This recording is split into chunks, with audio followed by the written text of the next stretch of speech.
What's going on, everybody? It's your boy C-Zar with C-Zar Gets Crypto, and we are talking about Bitcoin Cash today. Shout out to the Dragon Riders and the House of the Dragon.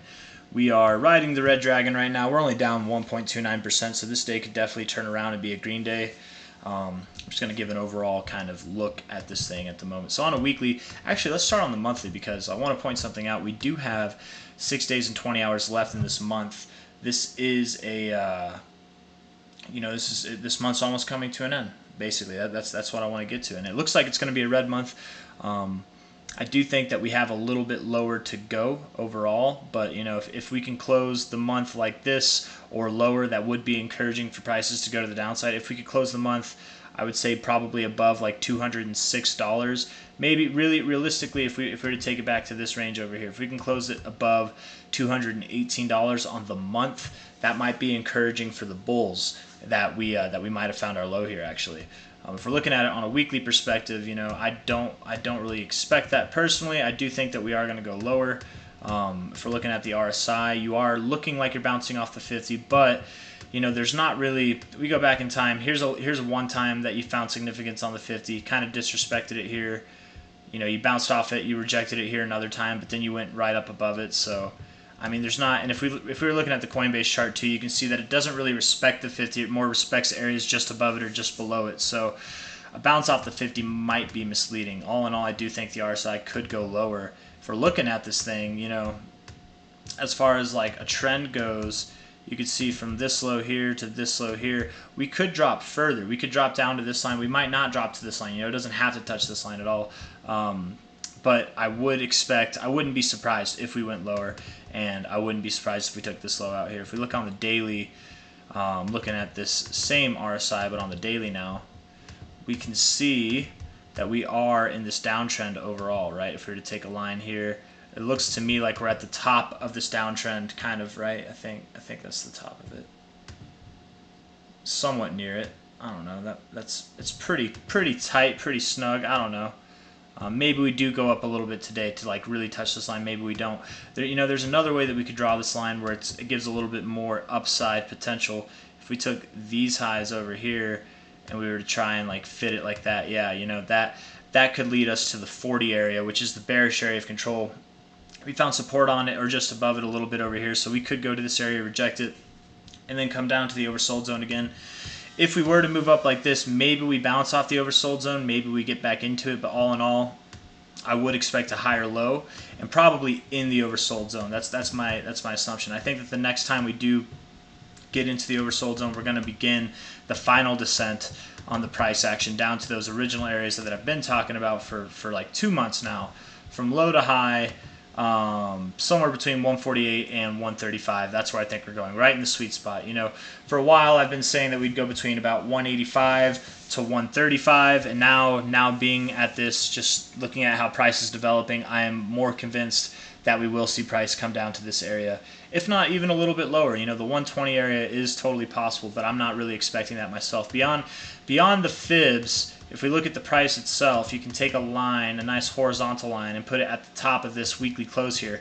That puts you at 141, right in the middle of that sweet spot from the fibs. Here, that's at 136, and we did bounce. We did tip this previous tip over here, but I don't know, like, what kind of reaction have we gotten off of it so far? I mean, we're building a little bit at the moment, but that's nothing too significant. Really what we're doing is moving sideways, right? Anytime we move down, we move sideways, down, sideways, down, sideways. And here we are down, and we're moving sideways. So I'm not really too worried about that. It's hard to say, like when we were moving sideways here, like if this was like your sideways range, that was like 8 bars there. Here, I think that's like the beginning of your sideways range, and you ended it on this day. Well, you were still in it, but you were starting to go down on that day, 13 bars. Here, you were in your sideways range, and you were starting to go down really on this day here, 13 bars again.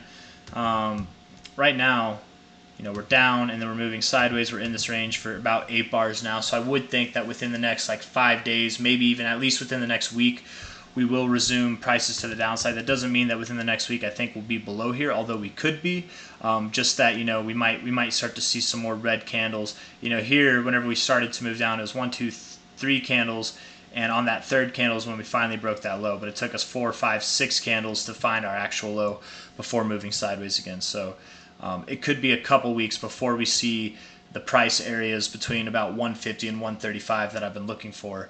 But we are getting close, guys. Again, a couple weeks. The month itself is only 6 days and 20 hours left. A couple weeks would put us in the first week of September that we do find these lows, and that would be kind of encouraging, man. You know, on that note, a lot of people are talking about how September's been a bad month for crypto historically, and I have a theory, guys. I have a theory. I think it's going to open up bad, and it's going to close good or neutral.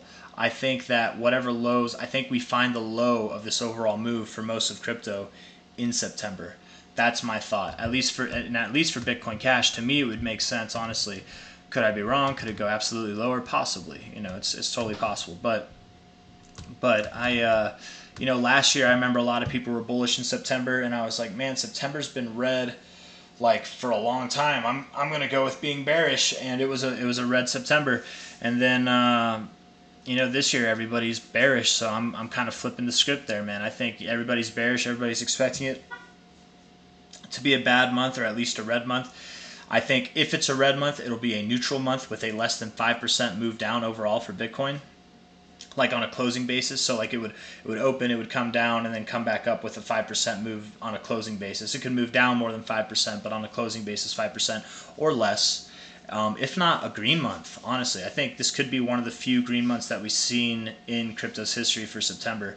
But maybe not. I don't know. It's just a theory. I don't really have anything backing that up as far as like TA goes, other than the fact that I think I would expect Bitcoin Cash to bottom out around 135 to 150, and it looks like we'd be getting there probably by the first half of September. And if Bitcoin Cash turns around, being that it's one of the top coins in the market, I would think that there's going to be a bunch of other coins that are bottoming out as well.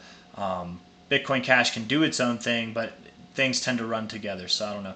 Anyways, you know, I got nothing really else I want to say on this. So we can look at the 4-hour here.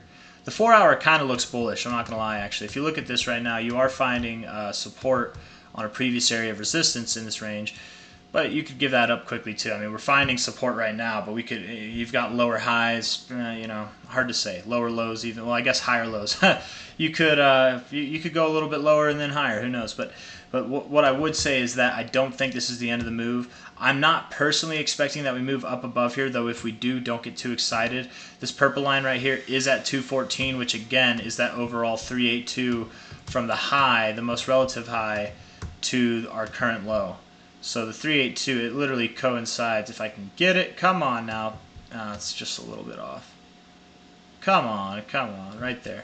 382 and that purple line are literally twinning and winning, so if you were to go a little bit above the 382, that's not totally out of the normal. Go a little bit above the purple line, that's not out of the normal either. You know, throughout this whole range actually down, if you sold above the purple line, those were like the best times to sell. So would we get another opportunity like that? Maybe. And just above the purple line, wouldn't you know it, it's right here at this little wicky wick to the downside, right there at 216. So, and it's a previous area where we topped before. So if we were to break this high, at the moment I'm not convinced. I'm definitely not convinced. I don't think that we're going to. But to be fair, I'd say it's a 50-50 chance we could. And if we do break this high, I would expect that we see this. And when I say break it, I mean wick above it even. Like any price movement above here, I would say, and that's at like $200, 199 point, what is it? It's 199.2 literally. Any price above that, I would say green light until about 210 to 216, somewhere in that range. But that's all I got for you guys. If you guys liked the video, leave a thumbs up, subscribe to see more. All in all, I do think Bitcoin Cash is going to go down. We're not done with this down move yet, but we are getting close. We're so close, you guys. So very close to the promised land. And can't wait to saddle up that green dragon, man. She's been in the stable for way too long. So anyways, take care, guys. Bye-bye.